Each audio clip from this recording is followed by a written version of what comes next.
the Read to Lead podcast, episode 17. Hi, I'm Ken Davis, author, speaker, comedian. You know, I tell people I'm not right. I never have been right. I never will be right. But I know one thing that's right. Listening to this podcast, Read to Lead, with Jeff Brown.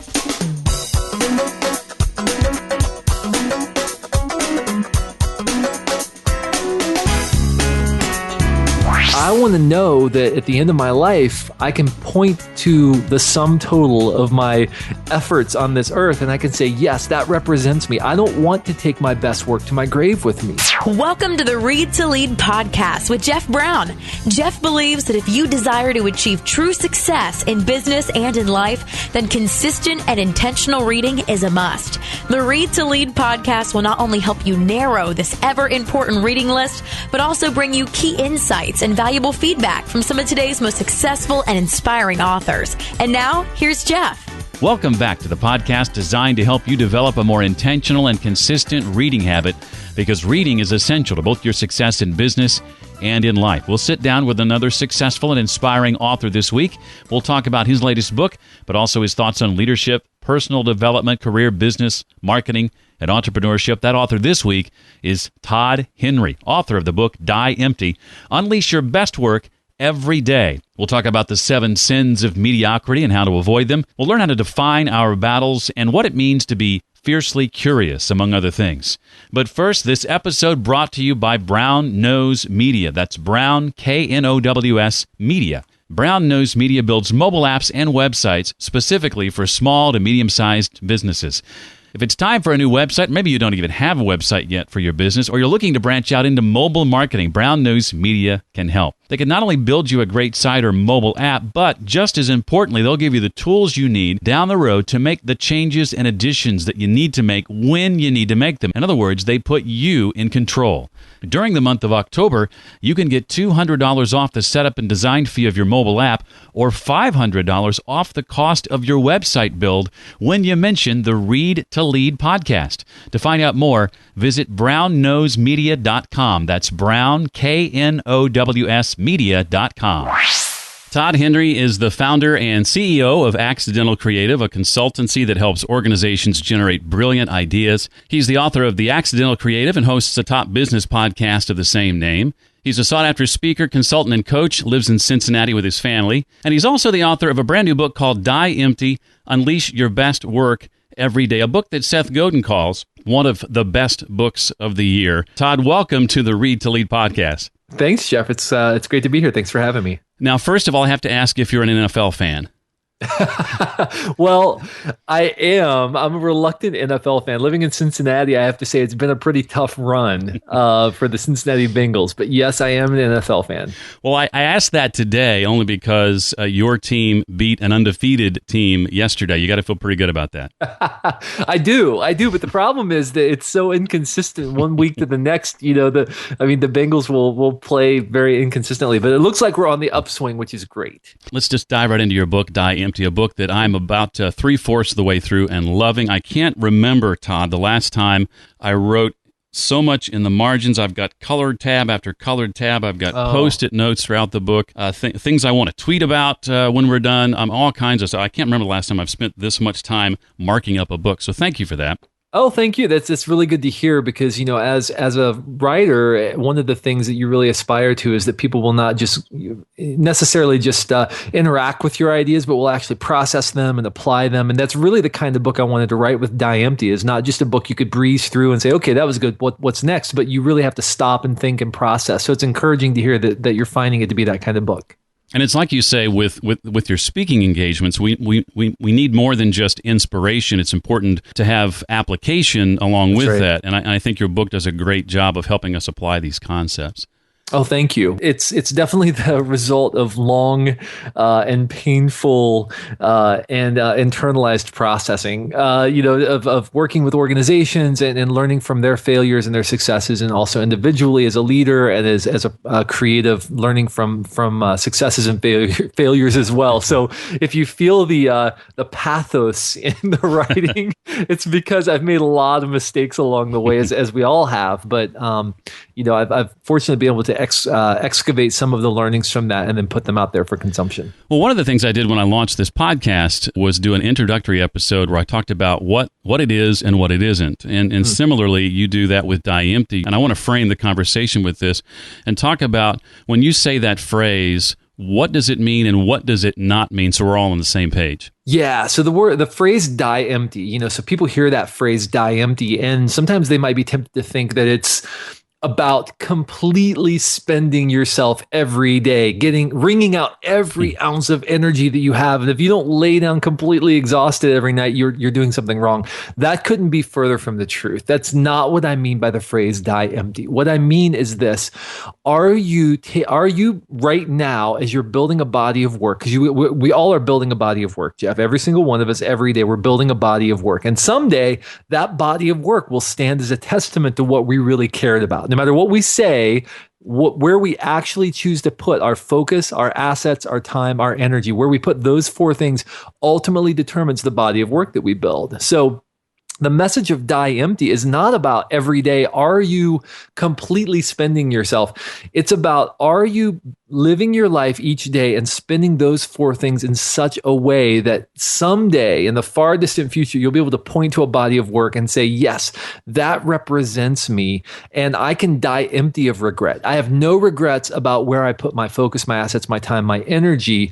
Or are you just bouncing from thing to thing? Are you moving through life according to a pattern of convenience or by default, rather than designing your life and structuring systems and practices in your life to help you make sure that you're engaging in a meaningful way? And that's really the message of Die Empty is, listen, don't take your best work to your grave with you just because you operated by default instead of by design. Instead, be purposeful about how you structure your life so that you're getting your best work out of you and you're staying aligned and on a true course of contribution, and you're building a body of work that you can be proud of.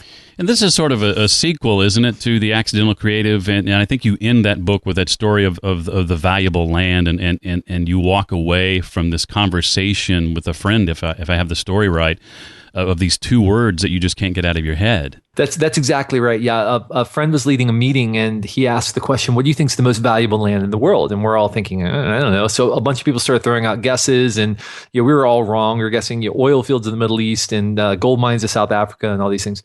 And finally he said, no, I think the most valuable land in the world is the graveyard, because in the graveyard are buried all of the unwritten novels, all of the unlaunched businesses, all of the projects that people said, I'm going to get around to that tomorrow. I'll start that tomorrow. And one day their tomorrows ran out. And that day I went back to my office and I wrote two words on an index card. I put them in my notebook. I put them on the wall of my office. And those two words were die empty.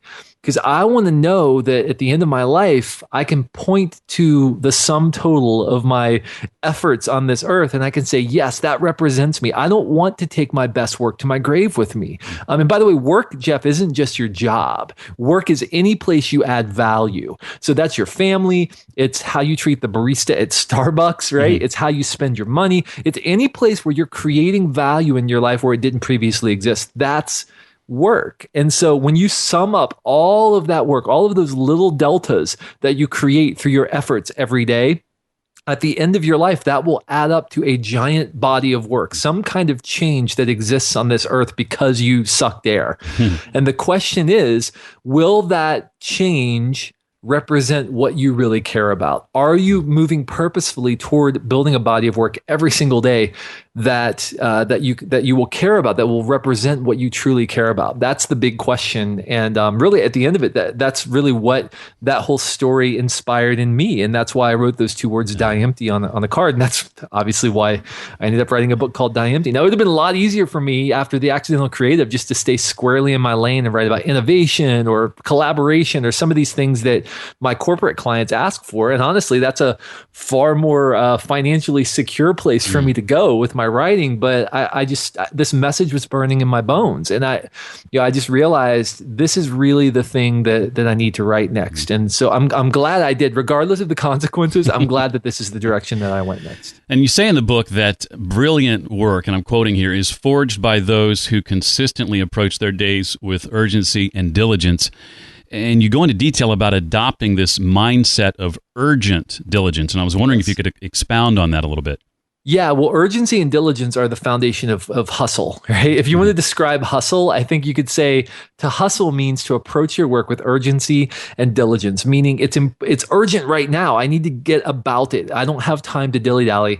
And then diligence, meaning I'm approaching it with a craftsman-like mindset. So I'm approaching with urgency and diligence. That for me is the foundation of hustle. And I think I also write in that same section that hustle is the best insurance policy against lifelong regret, right? If you're bringing yourself fully to what you want to do or what you think is important in your life, and you're hustling, in other words, you're engaging with urgency and diligence, that's a great insurance policy against lifelong regret. You don't have to look back and say, what if I had tried a little harder? What if I had brought myself more fully to what I do? A lot of people with their kids, they don't hustle with their kids. They're not hustling with their families. And so they wake up 20 years from now and their kids never call them, and they can't seem to get everybody together, and Cats in the Cradle is in the back of their head all the time, right? That song's playing in the back of their head. And they're thinking, why didn't I approach my family relationships with urgency and diligence? Why didn't I treat them as if they were urgent? Because this is the only day I have with my children that I know for sure. Maybe I'll have tomorrow, I don't know, right?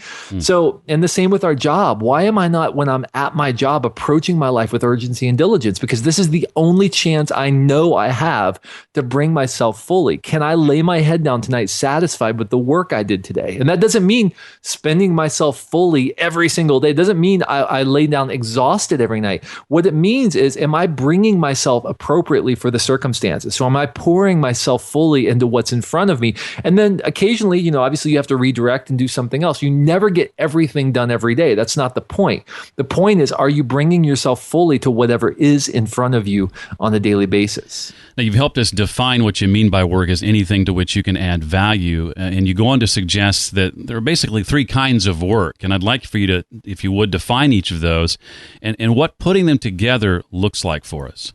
Yeah, so the three kinds of work, I mean, we tend to think of work as this giant mess of obligations and tasks and priorities and activities, but really work can be parsed into three types. The first type is making, and making is the actual doing of the work, right? These are the things we think of when we think of work. It's checking items off your list. So if you're a designer, it's pushing pixels. If you're a writer, it's writing words. If you're a manager, it's actually sitting down and developing this, whatever it is that you develop as a manager that you're accountable for. The second type is mapping, and mapping is the strategic planning that we have to do. So it's the work before the work, right? So you map, and then you actually sit down and you make, meaning you execute your plans. Those are the two types of things we tend to think of when we think of work. There's a third kind of work that we often neglect and don't think about, and that is what I call meshing. Meshing is all the work between the work. It's all of the ineffable stuff that ties our work together. So it's things like developing your curiosity, developing your skills. It's identifying your through line in your work and tying all of your activities back to that through line or the core why that drives your best work. It's all of those kinds of things that we tend to sometimes neglect and not think about because they aren't really the tactile parts of our job, and yet they're just as important as mapping and making. And so depending on which, how well we engage in each of those three, we can fall into four different productivity profiles is what I call them, four different profiles that we can fall into. So if you're really great at mapping and making, but you're not meshing, you're not doing the little ineffable things that tie your work together, develop your skills and position you to be more effective tomorrow, I call that the driver. And the driver is very obsessed with results, today's results, but they're not doing the things that are preparing them for the work that's coming tomorrow. They're not developing themselves, pursuing their curiosity, all of those things. So they become decreasingly effective over time because they're not sharpening their ability to engage in tomorrow's challenges. Of course, you could be a great mapper and a great mesher, meaning that you strategically plan and you're doing all the ineffable stuff, but you're not actually sitting down to make. You're not actually producing anything. And I call that the dreamer. And the dreamer is a person who loves to talk about projects. They love to talk about their ideas, but they never actually do anything. And I'm sure we both know several people who would fall into that profile, right? Oh, me from time to time. Yeah, well, me too. Yeah, from time to time, sure. And we all tend to gravitate toward one or more of these at various times, right? The third type is that you could be great at making and great at meshing, but you're not mapping, meaning you don't have a strategic plan. You're not operating according to the conviction of a strategic plan. And that person is what I call the drifter. They bounce from thing to thing, from project to project, but they often don't complete them because they're always moving to the shiny new thing. They're drifting. They don't have the conviction of a strategic plan to keep them focused on an end objective. And then the final profile is when you are mapping, making, and meshing simultaneously. That's what I call the developer. And the developer is the person who is developing their skills. They're weaving their opportunities together to help them take advantage of new opportunities. But they're also doing a great job of mapping, meaning they have a strategic plan. They're also they're diligent about doing the work, and they're meshing. They're developing their skills to prepare them to meet tomorrow's objective. So that's the way that we want to be as a developer. We want to fit into that productivity profile ultimately. But all of us, I think, tend to gravitate toward one or the other at the expense of being a developer. And I tend to be a drifter, by the way. And that's where I probably most identify with, a little bit dreamer, but I think drifter more often than not. This conversation is quickly shaping up to be the most content-filled podcast interview I think I've ever done. So thank you for that, Todd. And there's so much packed into this book. There really, really is. Chapter 3 starts us off in launching into what you call the 7 deadly sins of mediocrity, with a chapter after that dedicated to each. And I think it's important, before we get into that, to point out that nobody sets out to be mediocre, do they? What are some of the ways that it manages to creep in? Yeah, nobody wakes up in the morning and says, I can't wait to crank out a steaming pile of crap today, right? Nobody does that. And yet mediocrity is something we choose one decision at a time. It's one moment at a time. We choose to abdicate our contribution. And there are 7 forces that come against us. And because we've been very content dense, I'll just give a broad overview of these. But I put them in the order A, B, C, D, E, F, G, just to make them memorable. I mean, they obviously were different terms when I discovered them in the course of the research, but to make them memorable: A, B, C, D, E, F, G.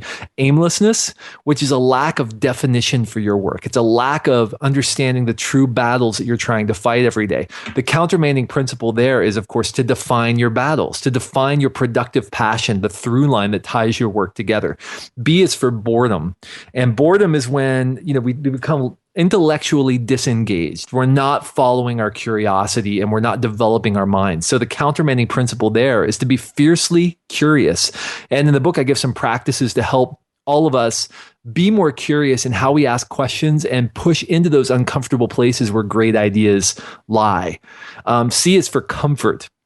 And, I in The Accidental Creative, I wrote that the love of comfort is frequently the enemy of greatness. And I believe that when we pursue comfort, it often comes at the expense of great work. You cannot pursue comfort and great work simultaneously. You may experience comfort along the way. That's fine.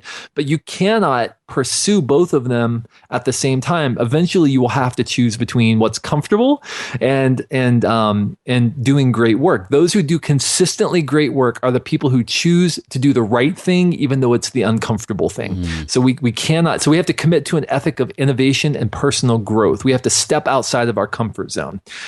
D is delusion. Delusion is when we live with a false narrative or a false sense of ourselves. We have to know ourselves and understand who we are and what we have to offer authentically, not who we wish we were, but who we really are if we want to pour ourselves fully into our work. E is for ego. There are people who would rather drive the Titanic to the bottom of the ocean than admit they might have hit an iceberg, right? So we have to countermand ego by being confidently adaptable. We have to be willing to listen to disconfirming information. We have to be willing to bend ourselves around that disconfirming information and not allow ego to cause us to become inflexible, or we will miss opportunities. F is for fear. Fear is when the perceived consequences of failure outweigh the perceived benefits of success.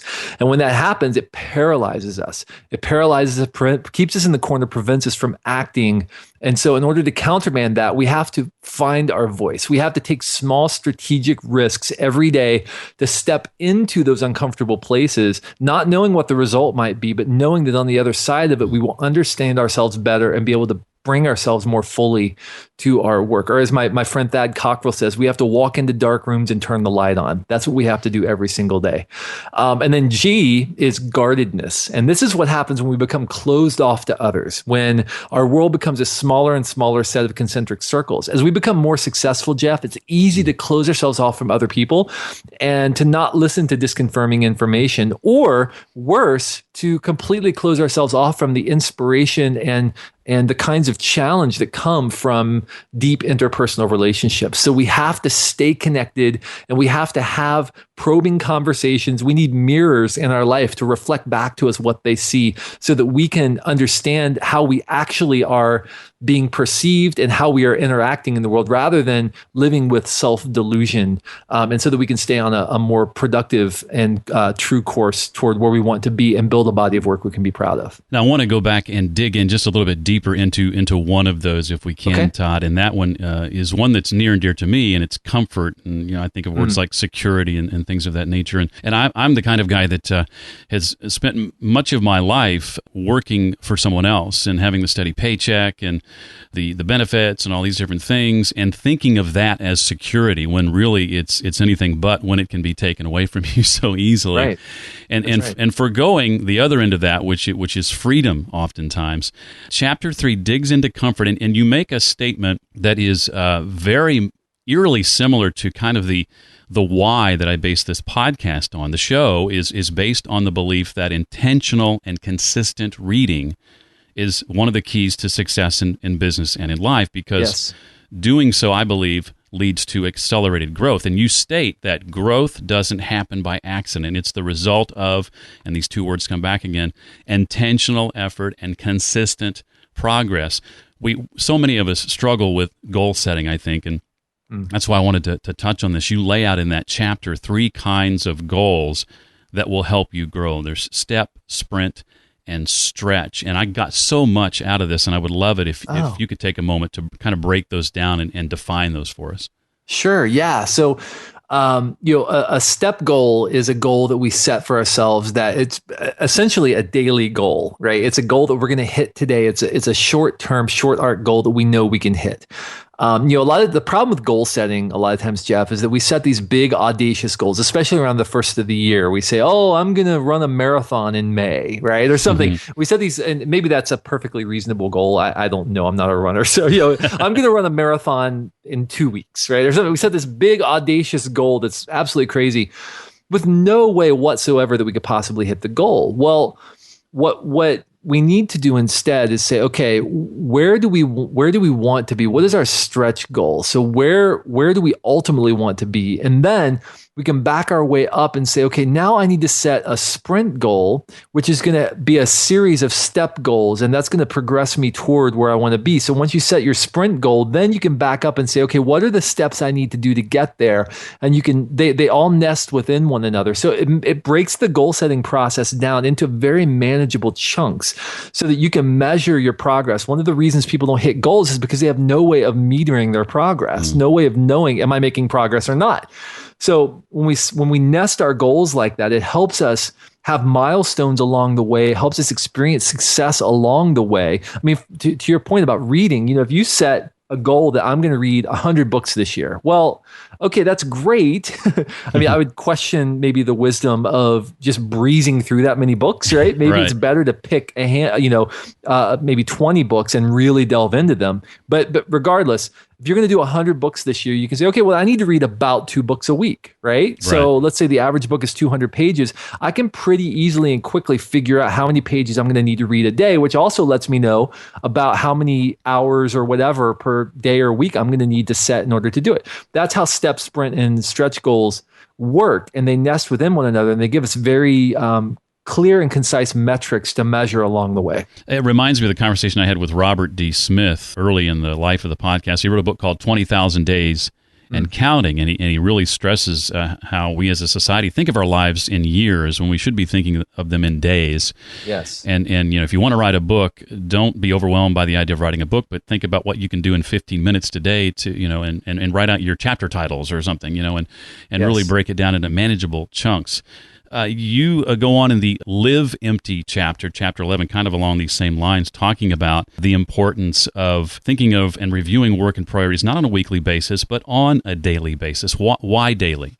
Well, because I don't want to get too far off course, right? And a week is fine, a week between checkpoints, but even better if every day you can say, what's going on today? What is going to be in my life today? Because I may not have known yesterday or the day before that something was going to be happening today. So what's going to be happening today, and how can I bring myself fully to what I do today? So EMPTY, EMPTY in that chapter stands for ethic, mission, people, tasks, and you. So if you sit down for 10 or 15 minutes every day and you say, what is my operating ethic today, which we address in the chapter on Know Yourself? What is the operating ethic that I'm going to bring to everything I do today? What is my mission? What are my battles? What are the things I will absolutely die on the hill of today? People. Who are the people I'm going to interact with, and how can I close loops today? How can I bring energy to those relationships? What would that look like for me to empty myself today in my relationships? Tasks. What are the tasks that must be done today in order for me to count today as a success? And then you. What is it today that I'm going to do to develop myself, to build into myself, to sharpen myself so that I'm preparing myself for tomorrow's battles today? I for one, just want to say I love the use of acronyms and alliteration and the A, B, C, D, E, F, G. I love that. I had a pastor once who loved alliteration, and you talk about being able to send a message home and be memorable and have it stick into your brain and not forget it. So thank you for doing that. Well, it's helpful. I mean, I sometimes I feel like, okay, is it overdone? And it certainly can be, but the thing is, like, it's helpful to remember things. It's never as the acronym itself is never as simple as, the research never is as, it never comes out as, oh wow, it happens to be A, B, C, D, E, F, G, right? Right. But it's just so much easier to say guardedness instead of isolation, which was actually the original word was isolation, right? That rather than guardedness, but we changed it to guardedness just to make it more memorable. Because when you're isolated, you're guarding yourself from others, right? So anyway, so thank you for saying that. And I think this may be going back to Accidental Creative, the first book, but I think I heard in an interview you tell somebody at first the fresh acronym was like FREST or something like that. That's right? Exactly right. And my editor said, right now you have FREST, and FREST is not very memorable. Maybe we should change time to hours. And I said, okay, that's great. Whatever. The concepts are the same, regardless of what you call them. The concepts are the same. If you can make them more memorable, I think all the better. And in the last chapter of the book, and I'm confessing I haven't actually read the last chapter, but as you were sharing here, I'm looking at this heading: Stop trying to be great. Just be great. Yeah. So I had a friend who was sharing a story with this ride he was taking with his son. He got the sense that his son was maybe starting to feel a little bit of pressure to become known and maybe be really great. And so he said, well, hold on, let's just say let's think about this. How many great people throughout history can you name? And so they said, let's just start with U.S. presidents, right? So they got about halfway the U.S. presidents. And then they just started naming great business leaders, and they got to, probably close to 100 people, and they kind of hit the wall. They couldn't really think of anybody else.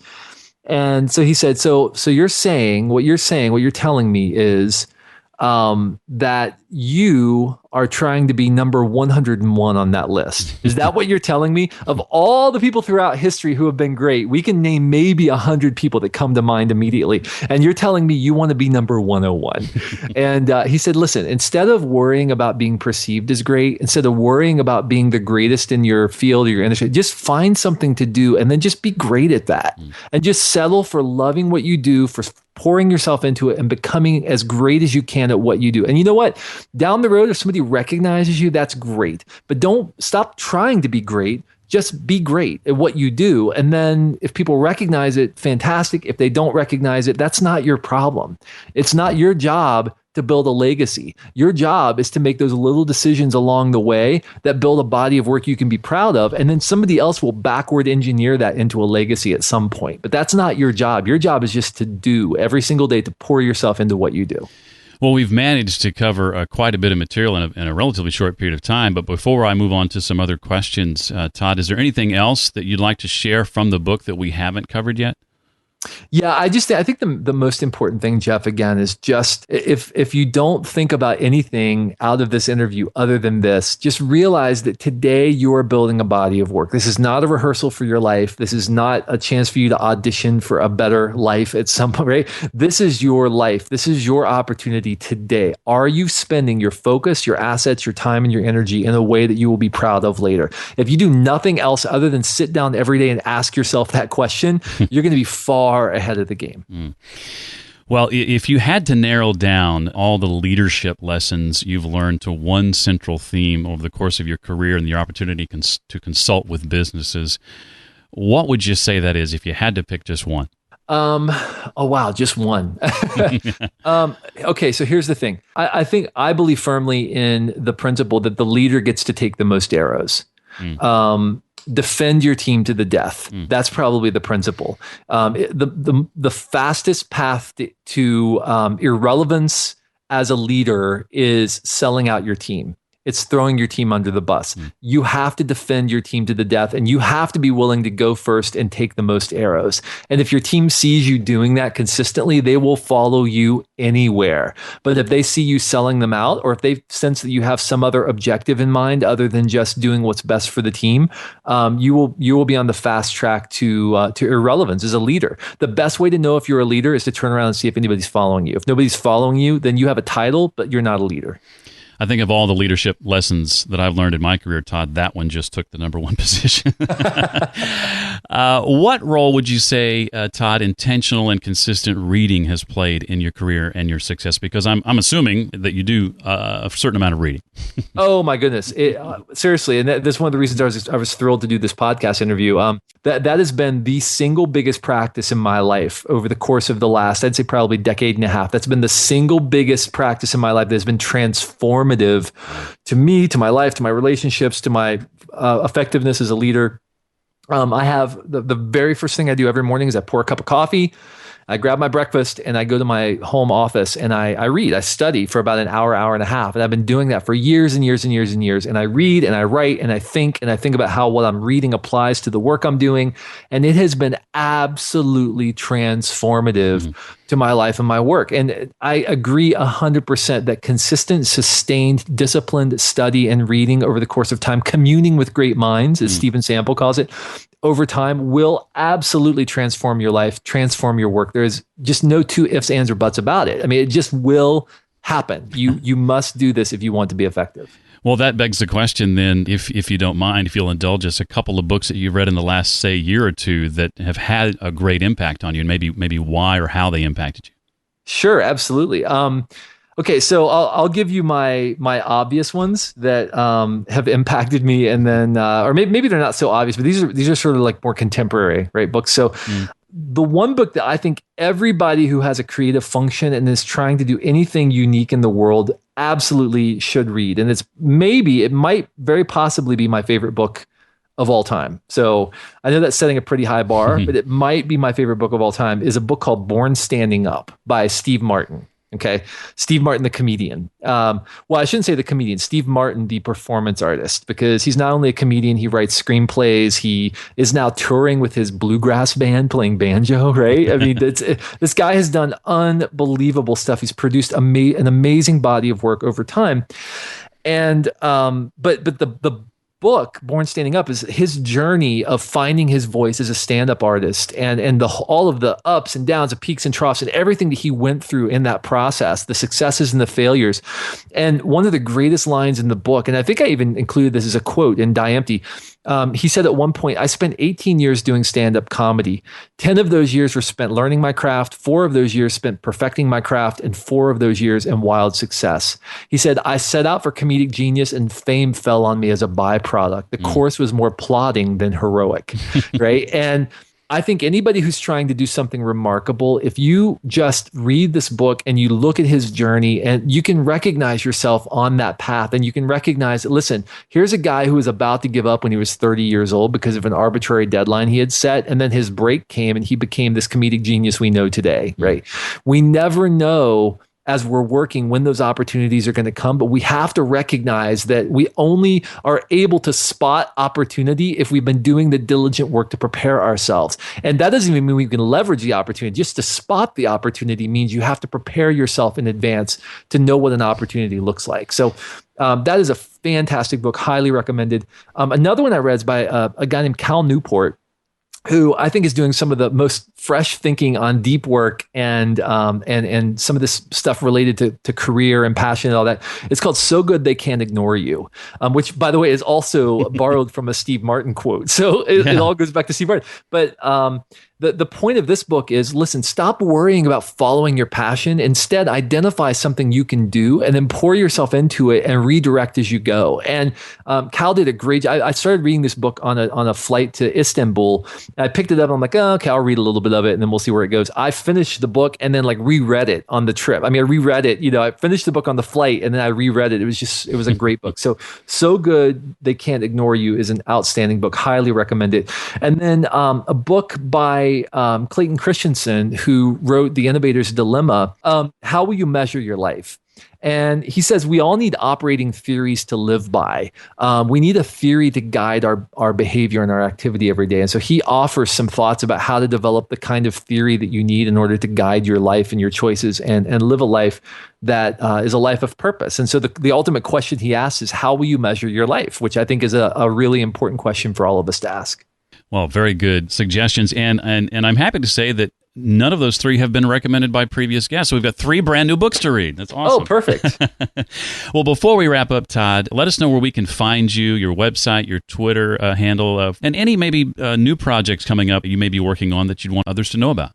Sure. Yeah. You can reach me at toddhenry.com. That's the best way to reach me if you want to interact with my writing. You can get to anything else from there, including Accidental Creative, the Accidental Creative podcasts, all the things that I do there as well. If you want to know more about the book Die Empty, you can go to dieempty.com. And hey, just because I know that your listeners are readers and love to delve into the books, we created a book club for Die Empty. And originally it was just going to be for people who pre-ordered the books. We had about 1,000 people, I think, who had pre-ordered and registered their book to be part of this book club, but we just opened it up. So anybody can join it now. So if you go to dieempty.com/join, you can read along with us. You can ask questions. I then turn those questions into a 30 to 60 minute podcast every week that's only available to people in the book club. So it's just kind of a way to enter. And I'm rereading the book as well. And I'm sharing my insights as I reread it and some of the things that I'm learning along the way as I reread and kind of process it with the community as well.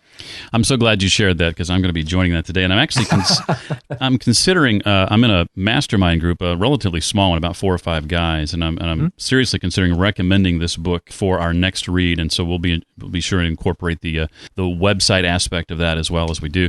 And I want to certainly highly recommend too your Accidental Creative podcast. I think I mentioned this to you in our email exchanges that I first started listening to podcasts back in about 2007 or so. I think yours started in 2005, was it? 2005. Yeah, it's been almost a decade. It's hard to believe. And the funny thing is, I thought at the time, I'm so late to this podcast thing. Well, yours was one of the first podcasts that I discovered, no pun intended, accidentally, and I just really got into it and still listen today.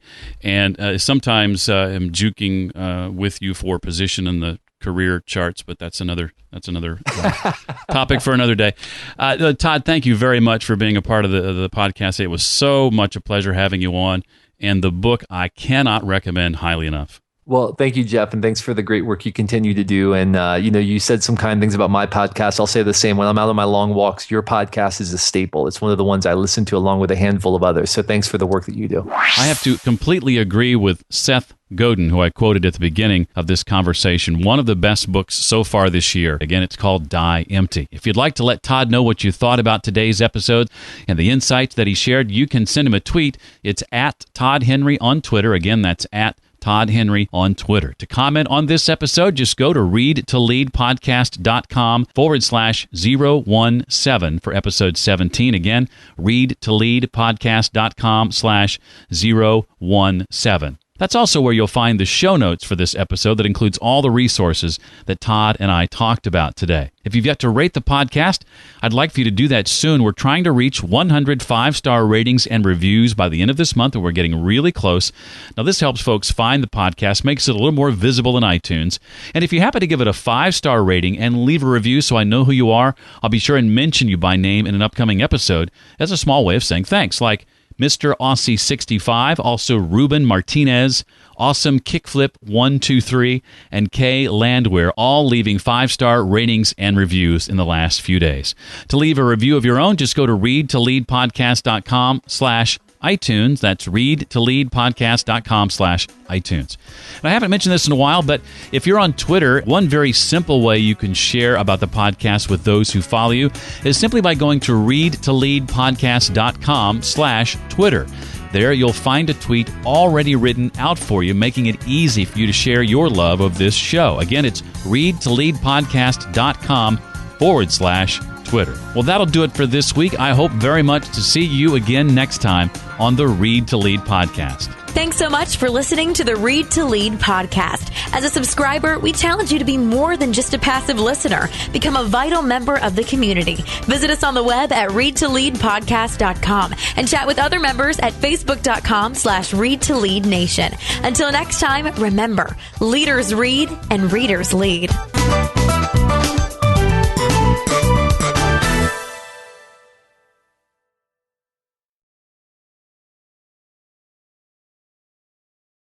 If I were a rich man, diddle-diddle-diddle-doodle-diddle-diddle-diddle-dum. All day long I'd biddy-biddy-bum. If I were a wealthy man, I wouldn't have to work hard.